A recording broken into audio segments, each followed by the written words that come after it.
Hello la team RKT, bienvenue pour la dernière présentation du semestre, c'est la dernière ligne droite. Aujourd'hui on parle de la puissance internationale. Donc c'est vraiment un concept qui décrit la capacité d'un État à influencer les relations mondiales. Donc on va voir comment certains pays jouent un rôle majeur sur la scène internationale. Allez, c'est parti. Donc on va commencer avec la puissance comme fondement des rapports entre États. Donc le concept traditionnel par Raymond Aron qui a défini la puissance en 1962 comme la capacité d'un État à imposer sa volonté aux autres. Donc les moyens de la puissance, ils incluent la persuasion, le marchandage, la menace et le recours aux armes. La persuasion utilise la politique pour influencer, le marchandage échange des infos contre du matériel pour éviter les conflits, et enfin la menace ou l'utilisation d'armes dissuade les agressions. Donc il y a eu après une évolution du concept, avec la mondialisation par exemple, les États sont plus interconnectés. Donc pour être puissant, un État doit convaincre et contrôler les règles du jeu international. Et là, Joseph Nye le dit bien, car il parle de soft power, basé donc sur l'influence culturelle et idéologique, qui donc a pris le dessus sur le hard power militaire. Donc ça, normalement, vous l'aviez déjà vu en géopolitique si vous aviez travaillé ça au lycée. Enfin, Suzanne Nocel, elle propose le smart power, et donc ça, c'est vraiment une combinaison des deux. Et ça, c'est vraiment des bases classiques sur la puissance. Donc maintenant, on va voir les éléments de la puissance. Donc là, on a Hans Morganto qui identifie 8 critères de puissance qui sont divisés en objectifs et subjectifs. Donc les critères objectifs, ils incluent la géographie, les ressources naturelles, la capacité industrielle et la population.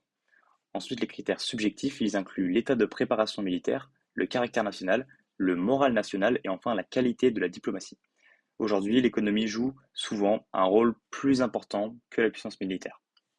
Donc depuis la fin de la guerre froide, la hiérarchie des puissances, elle a évolué. Le G20 qui a été formé en 2008, c'est un bon exemple.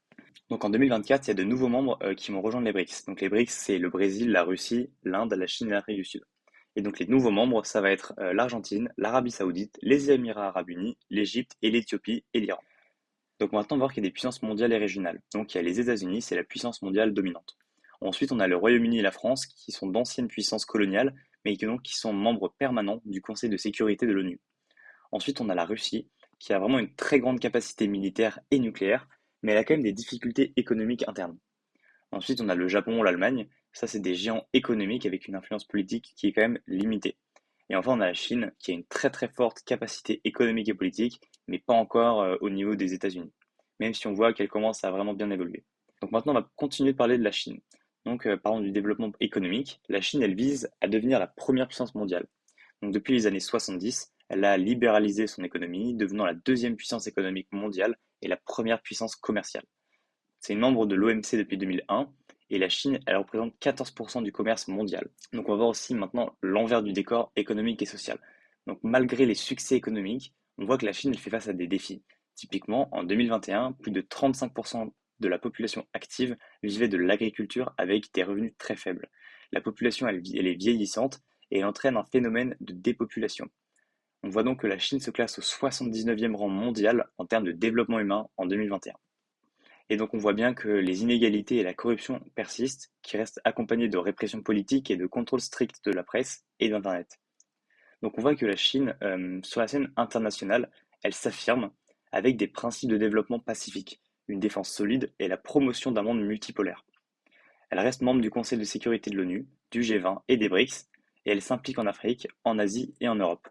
C'est donc pour ça aussi que les nouvelles routes de la soie lancées en 2013 illustrent bien l'expansion.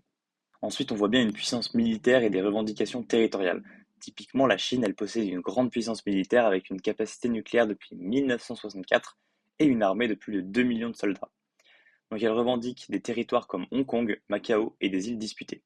Ensuite, on a aussi le cas de Taïwan, mais ça reste une source de tension internationale, mais c'est quelque chose de plus spécifique.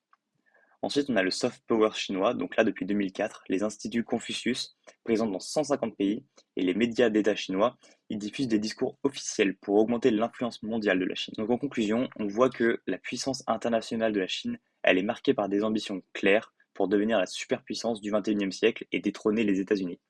Depuis l'arrivée de Xi Jinping en 2013, la Chine, elle affirme son statut sur la scène mondiale et on voit qu'elle cherche vraiment à dépasser les États-Unis dans divers domaines. Donc voilà, j'espère que ça vous a aidé tout au long du semestre. On se voit bientôt et si encore vous avez des questions, n'hésitez pas, mes DM sont ouverts. Bisous la team RKT.